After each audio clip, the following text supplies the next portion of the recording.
Cette capsule vous est présentée par Evo Retro, distributeur d'accessoires cool pour gamers et collectionneurs de figurines et de jeux vidéo, ainsi que par la boutique Maixu pour vos peluches et articles décoratifs.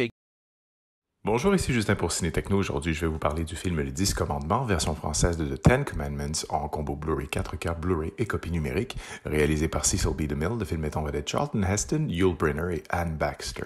Distribué par Paramount Pictures, le film est disponible à la vente depuis le 30 mars 2021. Les 10 Commandements est une évocation de la vie de Moïse, sauvé à sa naissance par la propre fille du Pharaon, qui avait décidé de mettre à mort tous les nouveau-nés hébreux, de peur que les fils d'Israël ne deviennent plus nombreux que les Égyptiens. Le genre autrefois florissant du péplum biblique a donné quelques monuments, mon favori du lot étant Ben-Hur avec Charlton Heston. Mais dès 1923, son réalisateur Cecil B. DeMille avait porté à l'écran les scènes d'écriture dans une superproduction muette et en noir et blanc évidemment, qui resta 62 semaines d'affilée sur les écrans américains avant d'en orchestrer 33 ans plus tard le présent et colossal remake que l'on connaît tous.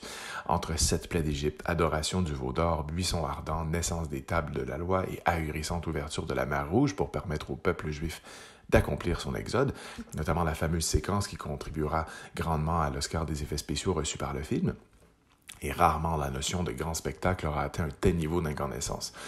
Sortie juste à temps pour Pâques, la version en 4K des 10 commandements rejoint aujourd'hui le club très fermé des œuvres du patrimoine de bénéficier d'un transfert Ultra HD en 4K, soit un transfert Dolby Vision resplendissant qui repose sur la restauration 4K effectuée en 2010 à partir des négatifs originaux tournés en VistaVision.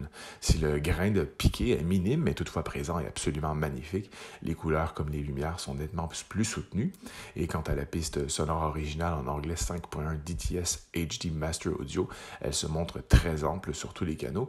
La piste française mono Dolby Digital, quant à elle, est tout à fait audible, mais évidemment beaucoup moins puissante. On retrouve également des sous-titres en anglais pour malentendants, anglais et français. L'image est présentée en format panoramique 1.85.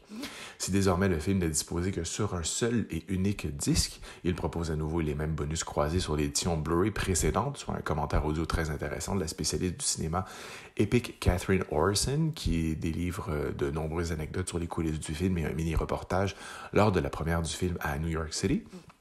Toujours aucune trace pour les nombreux Blu-ray exclusifs distribués auparavant, notamment avec le long making-of de plus d'une heure Making Miracles et la version restaurée du film de 1923 accompagnée en supplément de ses séquences colorisées, ce qui est assez dommage car la version de 1923 est un très beau film.